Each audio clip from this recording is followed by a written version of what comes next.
Hello and welcome to the News9 Plus show on the world's first news and current affairs OTT platform, News9 Plus. US President-elect Donald Trump once again has brought up India's high tariffs on American goods. He said, and I quote, "If they tax us, we tax them the same amount. Almost in all cases, they're taxing us and we haven't been taxing them," unquote. Now, this latest warning comes months after Donald Trump called India a very big abuser of tariffs, highlighting the persistent friction in the US-India trade dynamics. Under Trump's first presidency, remember, India-US trade relations were a mixed bag. While strategic ties flourished, the trade partnership faced significant hurdles. In 2019, India imposed retaliatory tariffs on several US products after the US increased duties on steel and aluminum imports. Now, Trump responded by withdrawing India's preferential trade treatment under the Generalized System or Preference or GSP, a move that impacted India's exports to the US. Now, in 23-24, imports from the US stood at about $42.2 billion, while the exports to the US reached about $77.52 billion, making America India's largest export destination in the world. So what would be the implication of Trump 2.0 for India trade, particularly key sectors like IT, pharmaceuticals and textile? Keeping China in mind, would this also offer opportunities for India to step up and fill in the gap in the US market? We'll be talking about all of that. Joining us to discuss is a former ambassador to WTO, Ambassador Jayant Dasgupta. Also with us on the show is Abhijit Das, former head Center for WTO Studies. Gentlemen, thank you very much for taking time out. I want to come to you first, Ambassador Jayant Dasgupta. What are the implications of what Trump is suggesting at the moment? He's saying, and he has been saying for a while, that India is an abuser of tariffs. While India is always trying to protect its own interest on foreign soils as well as India's soils, Trump is not taking it lightly. He is suggesting high tariffs are on the horizon. President-elect Trump has followed more or less the same policy in his first term as president between 2016 and 2020. As you mentioned, he imposed tariffs of 25% on steel and 10% on aluminum products on India and 6 other countries, including the European Union. China, of course, was the main target. But India's exports went down by about 46% in the 12-month period following the imposition of tariffs on steel and aluminum. And of course, India also retaliated subsequently with tariffs on more than 25 products, including almonds and apples and things. But the US simultaneously withdrew the preferences that India used to get under the Generalized System of Preferences, GSP, which implied that India had zero duty access. Import duties were zero for about $6.1 billion worth of exports, Indian exports to the US. Now, they all faced the most favored nation MFN tariff, which was slightly higher, 4 to 6%. So India's exports during the President Trump's first term suffered on account of his tariff increases against India, and we did suffer from that.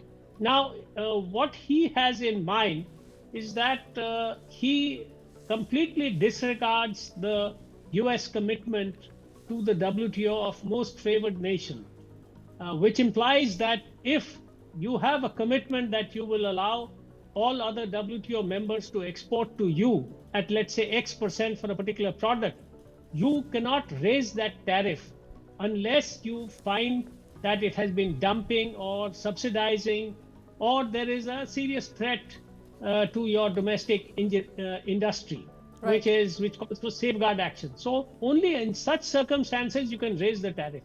President Trump disregards this completely. He thinks that he can, and he has got away with it during his first term, that he can apply unilateral tariffs. So it is a very dangerous proposition. It has already affected India adversely during his first stint, and now if he does that again, it will affect India again. But there is one silver lining, I wanted to mention it very briefly. President elect Trump has also mentioned that he will impose 25% tariffs on Canada and Mexico, which are two of the largest trading partners of the US, and 10% additional tariffs on China. So the tariffs on these countries would be higher than that of, presumably, on that of India. And that would also provide an opportunity for India to export in those areas which would be vacated by these countries. All right. Abhijit, thus, are we looking at tariffs on tariff? Is the tariff war with India now in horizon, in pipeline, given that Trump is and hopefully is going to make good of some of those promises, pre-poll promises in the US. He is suggesting high tariffs for China. He's suggesting high tariffs for Mexico, Canada. But India in particular, are we looking at a repeat of Donald Trump, first presidency, where in 2019 they first increased tariffs on India imports, and then India subsequently imposed retaliatory tariffs, which resulted in eventual withdrawal from preferential trade agreement? Is it going to be a repeat of Donald Trump's presidency? Firstly, thank you for having me on your show.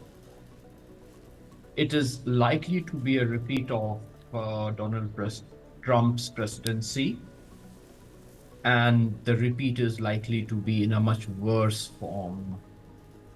In the first term, Trump's tariffs against India were raised mainly on aluminum and steel products, and India did impose retaliatory tariffs thereafter. In the second term, I do apprehend that Trump might be tempted to impose higher tariffs against imports from India, thereby breaching United States obligations at the WTO. If that sorry situation were to come to a pass, then India would be left with no option other than imposing retaliatory tariffs against United States.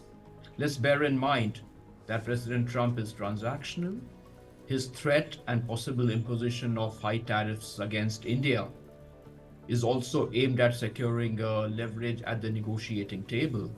And the only way India can counter that negotiating leverage is by raising tariffs against imports from United States. That, of course, will again violate the WTO rules. But so be it. India cannot take it lying low that US raises tariffs illegally against India, and we do not do tit for tat. We will be compelled to do tit for tat. And sadly, that will lead to a spiraling trade war. It might not be as bad as what we are likely to see between US and China, but still it will not be good for bilateral trade and trade relations between the two sides, between India and the United States. All right. Ambassador, what does it really mean for India? Now, India obviously is aiming to be an export destination. It wants to attain an export of about $2 trillion of goods and services by 2030, almost 3 times of what it's currently exporting. Given that a tariff war is likely to play out with the US, which is India's largest export partner, do you think we can attain some of these numbers? Do these numbers look attainable to you? Well, they will depend on a large number of factors. But before I get onto that subject, very briefly, I would like to mention that the items which the US exports to India are, high technology items. Some of them are electronic items, diamonds, and mineral oils and fuels, and of course some chemicals, etc. Now, all these attract very low duties in the case of India, import duties. So, retaliation against these will not take place. So, the US doesn't really face a barrier on these items. President Trump has been mentioning Harley Davidson motorcycles and bicycles. I don't know whether the US actually exports a large number of bicycles all over the world, but this threat of President Trump can, I think, be countered by negotiating with him on specific items. If it is Harley Davidson motorcycles, President George W. Bush had also raised this issue, and we had found out a way of addressing his concerns. So I think it could, India's aim should be to limit the damage once President Trump comes to office, and find out what exactly are his concerns in which products. It can't be across the board in all products, because India has fairly low duties in a large number of products in which the US actually exports to India. As far as the question that you raised is concerned, now, in order to attain a target of $2 trillion, including goods and services, India will have to, raise its whole manufacturing game to the next higher level, or to several notches above. And if you look at the present trend flows of international trade, more than 50% of that is in electronics or electronic-based products, in which India has been making rapid strides, but it's still of a small player compared to Japan, Korea, China, of course, and Taiwan, etc., and the Europeans. So if we want to really get into the big market, which is which is there already and is going to open up even more, we have to invest a lot in research and development, bring in foreign players, investments, technology, which we are doing through the PLI, but we will have to step up that effort and to diversify and broaden that base. Okay. Since you specifically talked about sectors, I want to come back to you, Abhijit. What sectors, in your understanding, are at high risk of excessive tariffs in the near future? I think Ambassador put it very aptly. If there are specific concerns, areas of concern, such as EVs or, for that matter, Harley-Davidson, perhaps we should sit at the negotiating table and talk to the US partners about what can be done in some of these sectors. But according to you, what are the sectors particularly which are at high risk of getting in between that tariff war and likely to suffer as a result? Before we get into the sectors, the point which we must bear in mind is if US imposes tariffs, then we too need to get a negotiating leverage. Then only it makes sense to come to the negotiating table. So that is a point which we have to bear in mind. Okay. The sectors since you brought that up, quickly, what is our leverage right now with the US?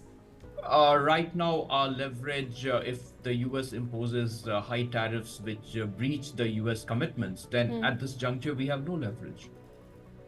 Our leverage could have been to drag the US to the WTO dispute settlement, which, as you would be aware, has been rendered dysfunctional by the United States. So we need to acquire a leverage before we get onto the negotiating table. And to my mind, the way to acquire the leverage would be for us to also at least threaten or impose high tariffs on particularly agriculture products, on which US is quite sensitive. Almonds, for example, or pistachios, or maybe some Napa Valley wine, for example. So we do need to acquire a leverage, and then of course we need to get onto the negotiating table. Interestingly, the products of export interest to US, as Ambassador Dasgupta has pointed out, most of those products India doesn't impose a very high tariff. So President Trump is going by his understanding of India's high tariffs. To my mind, India's high tariffs, if one looks at the overall picture, might not really be adverse to the US export interests. And having said that, we should also bear in mind that when we talk of average tariffs, US itself on some dairy products imposes tariffs as high as 180, 185%. In the leather product sector, tariffs on some products are higher than 50 to 60%, in that range.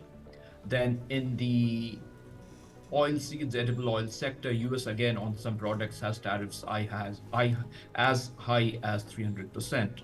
So while pointing his finger towards India, I think President Trump also needs to look inwards and recognize the reality that even the United States imposes high tariffs. I'm not saying that the high tariffs of US on some products or the high tariffs imposed by India on some other products are illegal. No, these are well within their existing WTO commitments. But once the commitments are breached by imposing tariffs higher than what is otherwise permitted under WTO rules, then that will trigger the war between the two sides. All right, let's look at the silver lining now that we have done our permutation and combination with regards to what could and what could not work going forward. The silver lining in all of this is last time around, Donald Trump was the president. The China Plus One strategy really came into being. India became and started exceeding expectations with regards to manufacturing, at least in certain sectors, key sectors such as electronics. Ambassador Dasgupta, there is a silver lining here. If higher tariffs are imposed on Chinese goods and products, that means India will get an opportunity, at least in Asia, to be a China Plus One or a plus one partner to any country whatsoever, but become a manufacturing hub, also realize its own destiny, its own expectation with regards to becoming a hub for making in India. Yes, indeed. The sectors in which India would stand to gain if there is very hard action against the Chinese are engineering products, which could be electronics, could include electronics, but other engineering products made of steel, aluminum, and other things. Then pharmaceuticals. Because the Chinese are the largest producers of active pharmaceutical ingredients in the world. So, and we are deficient in that. In fact, we are hugely dependent on China for API imports in order to make formulations and export that to the rest of the world. So that is another opportunity, also a threat. And the third one is textiles, because the Chinese and the Bangladeshis of late, because of the trouble there, they have, the Bangladesh exports have suffered. The Chinese are gradually withdrawing from garment exports because they are not able to compete with lower cost garment producers like Cambodia, Vietnam, Bangladesh, etc. Right. India is slightly higher, but it will provide a kind of an opportunity because India is quite organized, though slightly higher priced. So these are the areas in which India will have an opportunity. How it exploits that opportunity depends on whether it can get its act together. All right. Abhijit, do you agree with that? Pharmaceutical, textile, engineering, good, IT services that we've not mentioned so far are the areas where India takes a lead as far as exporting, some of these goods and services to the US is concerned. And perhaps it should now up its game given that there is a tariff war in horizon. Okay. While potential for enhancing our exports to US might increase, I'm not that optimistic that we'll be able to fully exploit that potential. I say that for the following reasons.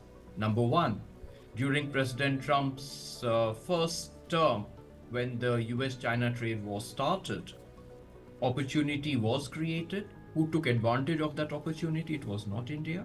It was really countries like Vietnam, Thailand, Mexico, and to some extent Canada. So we should bear that in mind. When it comes to the textiles and clothing sector, the opportunities are likely to be availed of by countries such as Vietnam, Cambodia, Thailand, and of course a slew of countries which get zero duty access to the US market. So again, there the possibility of India exploiting that opportunity might not be very, very high. On the pharmaceutical sector, I'm afraid even under President Biden, the policy approach to my mind was very clear to make sure that US reduces its overwhelming import dependence on two countries, namely India and China. This is very explicitly mentioned in a White House report of June 2021. So I would urge you to refer to that report. It makes it amply clear that US is going to leave no stone unturned to block imports from both India and China in the pharmaceutical sector.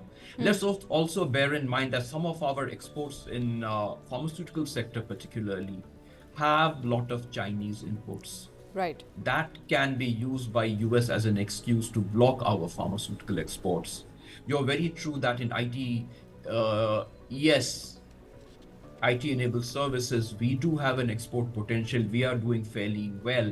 But let's also bear in mind that there the threat is less from President Trump or President-elect Trump, more from automation and AI. Unless our own IT-enabled services players get into more value-added stream of ITES, I'm afraid that stream of our exports might be under threat. All right. Ambassador, a slew of challenges there that India will need to overcome. I think one industry that we haven't really talked about quite a bit is semiconductor space now, where India has ambitious semiconductor dreams. It has the India Semiconductor Mission Plan is seem to be taking off now. It still depends heavily for critical minerals on China, for technology on the US, and that is one place India would like to have a definite and a great relationship with China for, at least when it comes to technology transfer. Well, I will sound very pessimistic, but China has not, in the past 20 years or so, transferred its technology to any country. No country has benefited from technology transfer. And if you look at the technology transfer history of developed countries, they also will transfer, older technology which has become slightly obsolete or really, it has been replicated in many countries. The cutting edge technology is never transferred or, allowed to be used by other countries, especially developing countries. That is just not going to happen. So what we can do is, we, of course, semiconductors, we are late starters, but we will have to do catch up, and we will have to have our own technology. So even the US, for instance, is trying to onshore and reshore the technology of semiconductor manufacturing, because it was doing the designing of semiconductors in a large way for the whole world. But manufacturing was, being done by the Taiwanese mainly and by the Chinese. So it is trying to reshore it, and the CHIPS Act and the Inflation Reduction Act, etc., all point towards this objective that they want to bring it back. So we will have to compete. We will have to, we can't get any free meals from anybody. Nobody is going to transfer technology. We'll have to develop it on our own. And the way the Chinese have done it in the past 20, 30 years, they have been very good at reverse engineering, copying, etc., which we have also done in the pharmaceutical sector. So, and we have some of the best, designers located in the US who are of Indian origin. So if we can bring them back, provide the same kind of facilities that they are enjoying there, the freedom of work, etc., I think we can make a dent in this, but it will take time. It's not going to happen overnight. Absolutely. All right, gentlemen, I don't want to leave this on a note of pessimism, so I'm going to come back to you, Abhijit, perhaps for one last question, and that is, India of 2019 is perhaps, India of today is more evolved than India of 2019. We are better prepared for what could come by the way of eventualities from the US, by the way of global disruptions. We are, at least, we are in the bus to making India a semiconductor hub. We have started, we are getting there. In your assessment, is India ready for a tariff war-like situation? And if yes, what are our strengths today? What can you count as our strengths today? I would really want there to be no tariff war. But given the fact that President-elect Trump, his past track record has been to fulfill his election promises, one doesn't rule out the tariff war. And yes, India in 2019 is much better positioned than in India today is much better positioned than what it was in 2019. And in fact, many observers were really surprised when India took on the US and imposed retaliatory tariffs after US imposed tariffs on our steel and aluminum products. I think in today's world, India, to my mind, will not hesitate if it is compelled to get dragged into a tariff war, in making sure that its interests are protected vis-a-vis the US. So I do think that a confident India will certainly not blink, will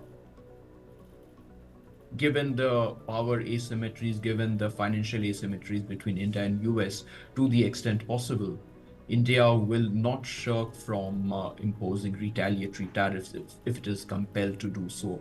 And that really is the way forward, to my mind. We cannot take it lying low, given our own economic strengths, but our geopolitical compulsions. We have to find a balance, but that balance, an integral element of that balance, will really arise from our ability to confidently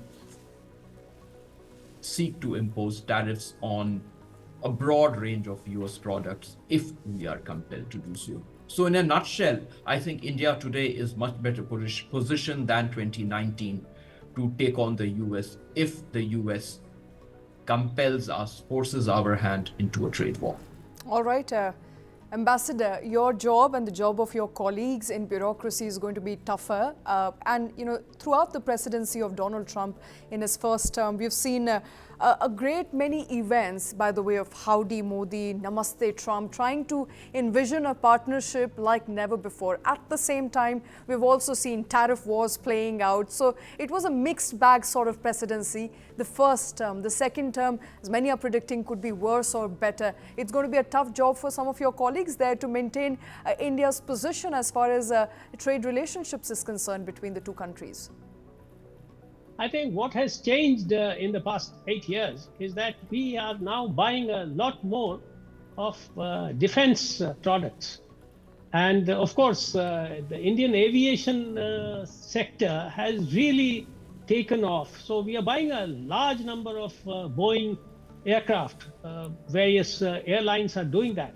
And mind you, these aircraft come in at 1% duty or, so if they are used for an aviation service. So, and defense procurement, that attracts zero duty.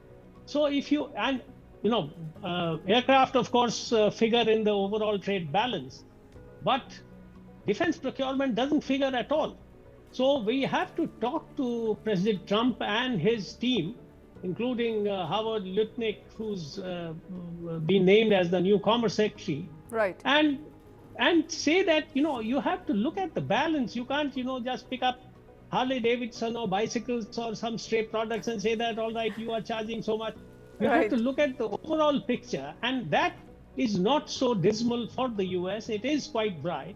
And there are possibilities of expanding their trade with India, their exports to India. Right. And it will have to be on reciprocal basis. Absolutely, and perhaps a more nuanced approach to things as opposed to a skim reading of tariffs. But Ambassador Jayant Dasgupta, Abhijit Das, absolute pleasure talking to the two of you. Thank you very much for taking time out.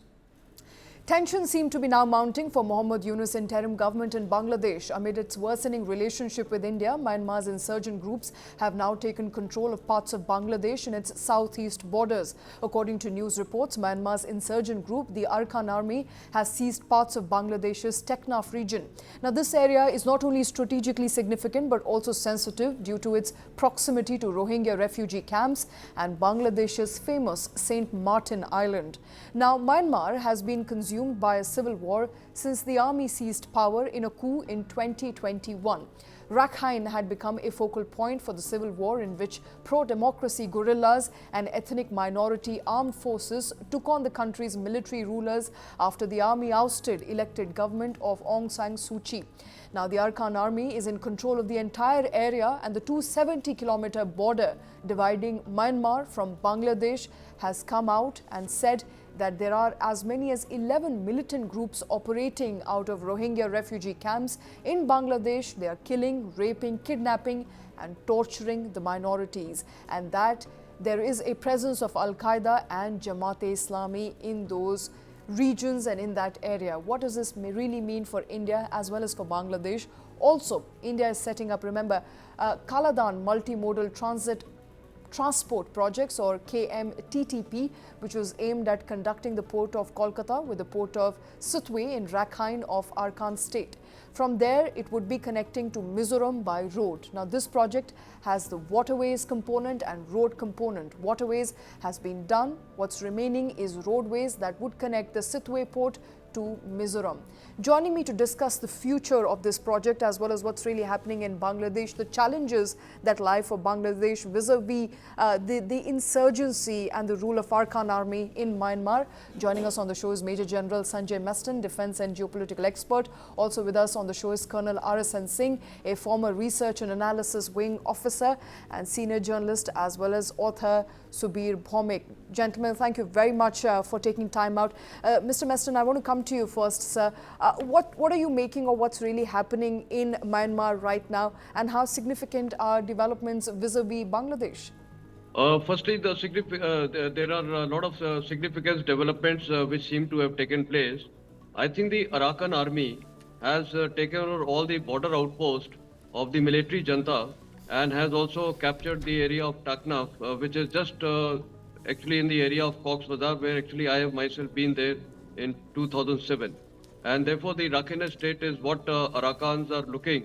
The Arakan army is looking to take total strategic autonomy into that, and they are fighting for the freedom of the Arakan people within the Myanmaris, from within the Myanmarese government.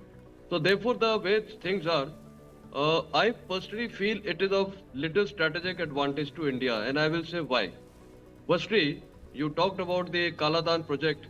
I think Kaladan project, half of it, or in fact the bulk of it, goes through the Sitwe project, then along the Katwa, the Kalewa river, and thereafter it goes to Paletwa, from where by road it goes to Mizoram. So generally this area is in control of the Arakan army, that is the Rakhine state, and also of the Chin state, where the Chin army is also operating. So most of these armies, which are referred to as the militant groups by the Myanmarese junta government. So I think the Northern Alliance of this group, which includes Kachin Independent Army, of course the Arakan army, the Chin rebels, and all these people have combined. So overall in the interest, and I think the bulk of the Arakan population is Buddhist. So firstly this army, Arakan army, is in favor of this Kaladan project. So therefore it is in the strategic interest of India, because this project was conceived to overcome our weaknesses along the Siliguri corridor, and therefore this was an alternate mode of transport which was resorted to. And 2016, the Sitwe port was constructed by India, and therefore this is one of the biggest advantages. The second advantage is the controversial Saint Martin's Island. Now, once these Arakan army people are very close, and of course close to Saint Martin's Island, which is just from this mainland, I would say Cox's Bazar, Taknaf, and this corridor, the distance is about 9 kilometers. So presence of Arakan army will obviously deter the Americans, because when they see a lot of instability in fighting amongst a lot of groups here, so the American interest obviously will be dissuaded. Right. However, it is to the strategic disadvantage of Bangladesh.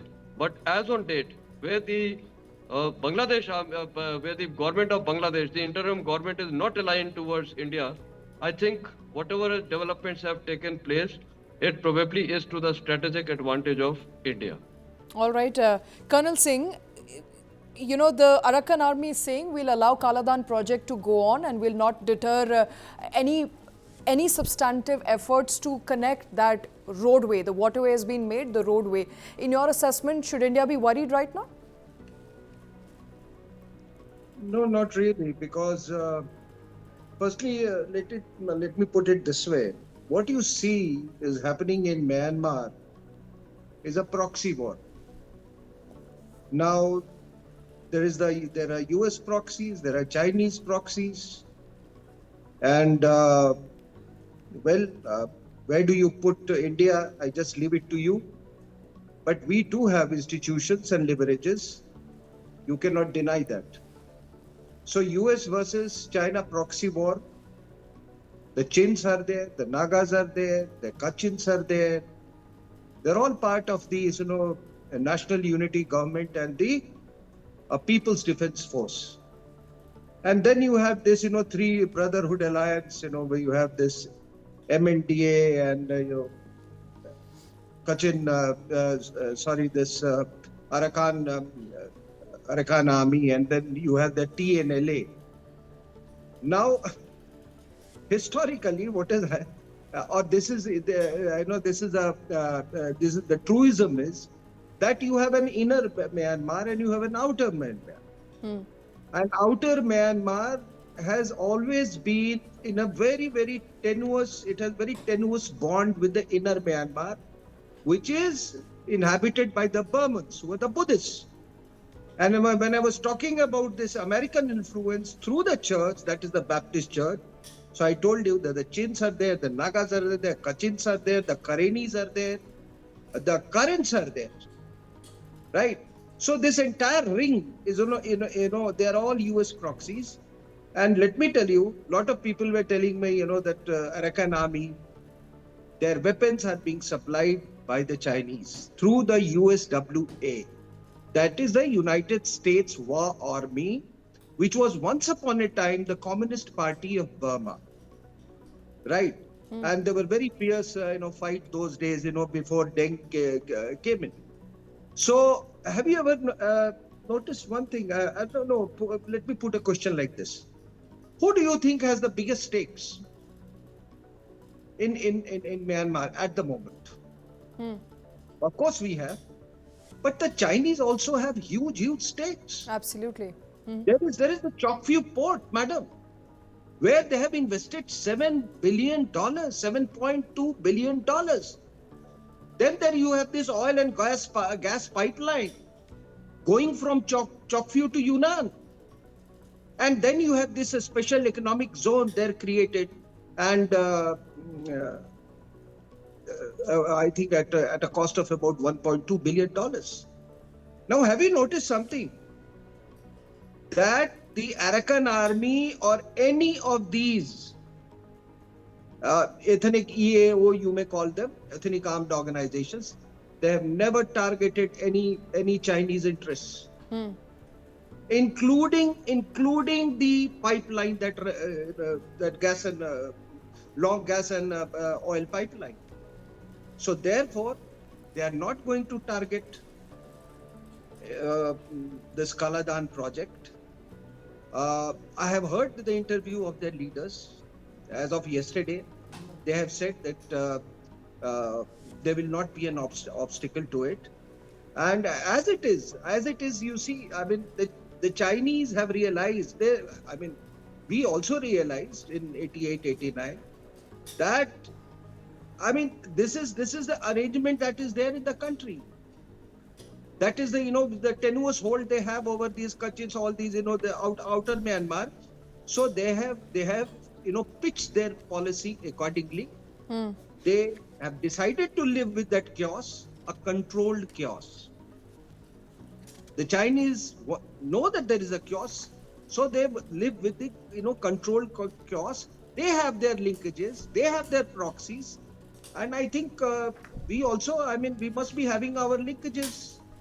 After all, you can't do away with the reality. So this is, and what has happened today that, you started your program with this Kaladan project. Right. Kaladan project is one of the reasons for this entire, you see this entire Manipur in fire, and then it is also you brought the issue of St. Martin Island. This place Paleteva is just in the Chin state, is just 20 kilometers from Bangladesh border. Right. So what did Sheikh Hasina speak? She spoke about St. Martin Island. She said that one white man. He told about creating a Christian country, and they want St. Martin Island. And the Chief Minister of Mizoram, Lalu Dhoma, in his interaction and talk in Maryland and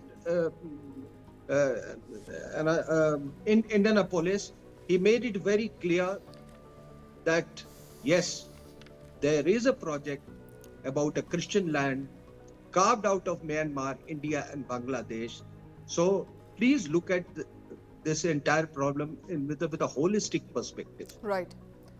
All right, Have I been Kanan? able to explain? Absolutely, absolutely. Thank you for that. I'll come back to you. I want to come to Subir Bhaumik right now. Subir has been patiently with us. Subir, what does it really mean for the people of Myanmar? We now know that Rohingyas have fled due to ethnic cleansing by military junta. They're not sure if the Arakan army is going to support us. Bangladesh currently hosts about 1.2 million Rohingyas in Cox's Bazar, in Bhasanchar. Does it mean that more Rohingya Muslims are now going to start fleeing Myanmar? What does it mean for India and for Bangladesh?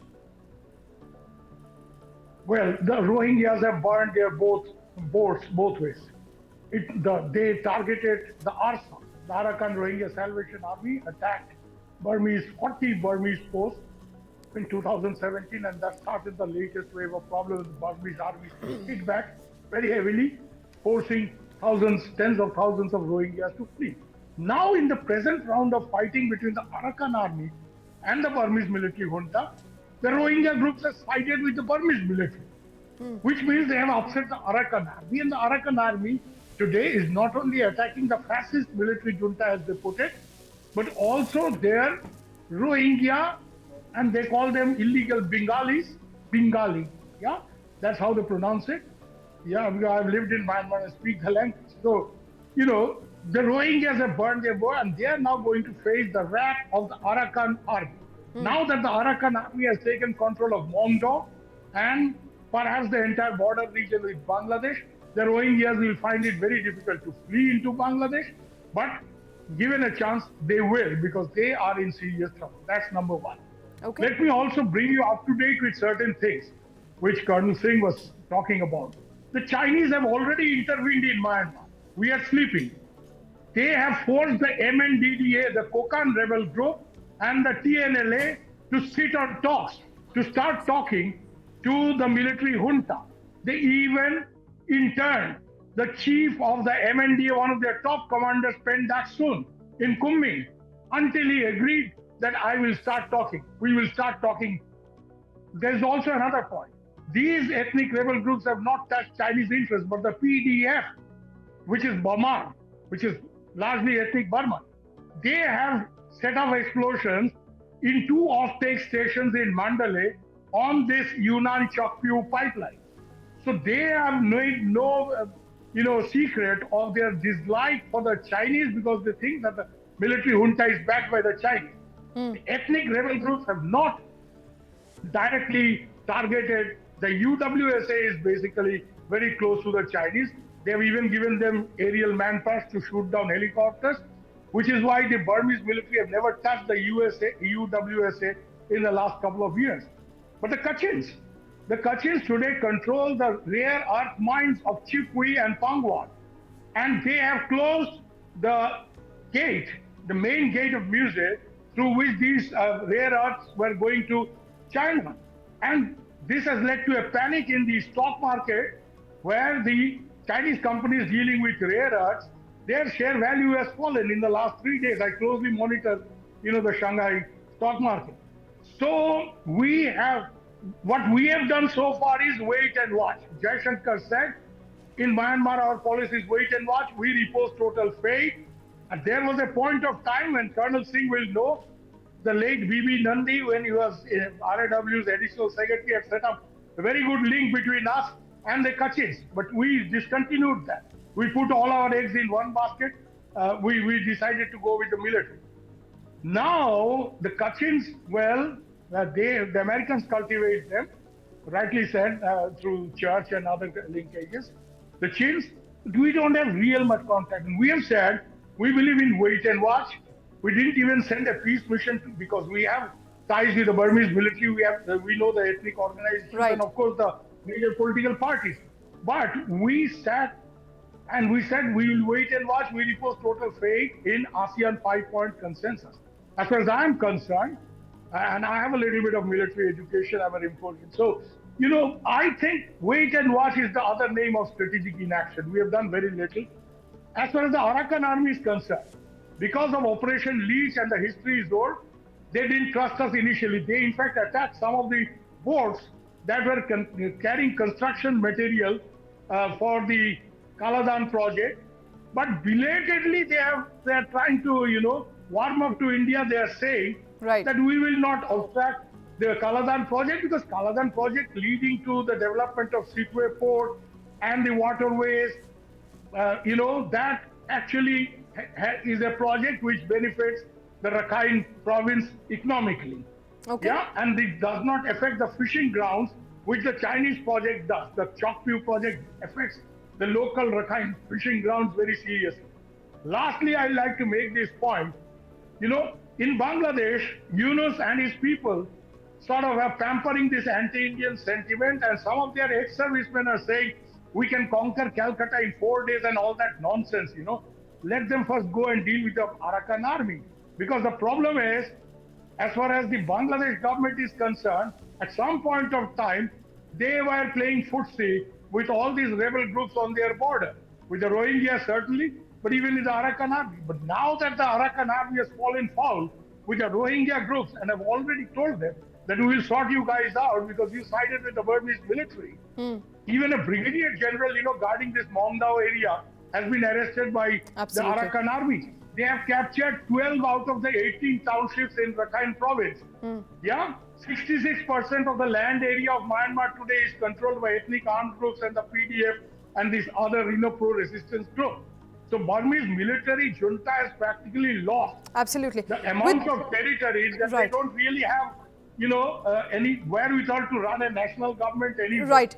So here we So have a situation I have to where therefore India is I have to actually- therefore ask further. We are running short on time, gentlemen. Sorry. So I have to further ask. Therefore, Major General Meston, where does it leave the regional dynamics, the interest of the regional parties such as Bangladesh, Thailand? Because now there will be concerns that Chinese are literally on their doorsteps, potentially will be sitting in on meetings with Myanmar officials. Yeah, absolutely. Actually, this entire area is now going to be absolutely complex, very, very complicated. Both these is complex and complicated. And really, no one can predict the outcome of this entire area. But there will be a lot of strategic and security implications for India. See, firstly, there are a lot of internal conflicts within Myanmar itself. Colonel Singh, any legitimate right now challenges vis-a-vis Chinese sitting officially with Myanmar, officials going forward? Are you concerned that Chinese forces will be at the doorstep of Bangladesh, Thailand, and practically India as well? No, but the Chinese influence has always been a fact. Ever since the Slock regime came to power in 1988, and even before that, you isolated that country. We too also played that, played to the gallery, for Suu Kyi, towards Suu Kyi. Then I was there in Military Intelligence Directorate then, and then we insisted that, if you want to control the insurgency environment in the Northeast, you have to take the ruling dispensation into of Myanmar. That time that was a Slock regime and later SDPC into confidence, and we did it. We did cooperate. There is Right. absolutely no doubt about it. So it is nothing. Tell me, what do the Myanmaris do? Whom did they turn to? You have isolated, and madam, it's not easy to keep that country together, let me tell you. Right. Don't, for God's sake, apply the template of that Western, Western democracy on Myanmar. It's very, very difficult to keep that country together. And that is why time and again, the military in some form or the other, directly or indirectly, it asserts itself. And so has been the case with entire Southeast Asia. So, I mean, the Chinese, I told you that their stakes are very high. Okay. Myanmar is the only country through which they can have an access to the Indian Ocean. And on the converse, I mean, it also becomes an important part of the Indo-Pacific strategy. So this is what is going on actually, on geopolitically in this region. And Okay. just one last thought.